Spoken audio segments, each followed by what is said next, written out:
بسم اللہ الرحمن الرحیم۔ مسلم لیگ نون کے مرکزی رہنما اور سابق وزیر داخلہ احسن اقبال نے کہا ہے کہ فارن فنڈنگ کی وجہ سے حکومت اپوزیشن پر حملے کر رہی ہے۔ اپوزیشن جماعتیں رابطے میں ہیں اور رہیں گی، جمہوریت میں رابطے ختم نہیں کرتے۔ انہوں نے کہا ہے کہ جس مقام پر آج ملک چلا گیا ہے، اگر ہم نے کوئی راستہ نہ نکالا تو ملک مزید معاشی دلدل میں پھنستا چلا جائے گا۔ کاروبار بند ہو چکے ہیں، بے روزگاری عروج پر ہے، تاجر پریشان اور کسان مایوس ہیں، لیکن حکمران ٹولہ کہتا ہے کہ اشاریہ بہترین ہیں۔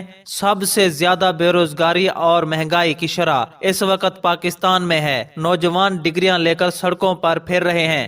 اتفاقی رائے سے 2-3 ماہ کے لیے نیا وزیر اعظم لایا جائے جو اصلاحات کرے۔ احسن اقبال کا کہنا تھا کہ ہم احتجاج کو پارلیمنٹ میں لے کر جائیں گے۔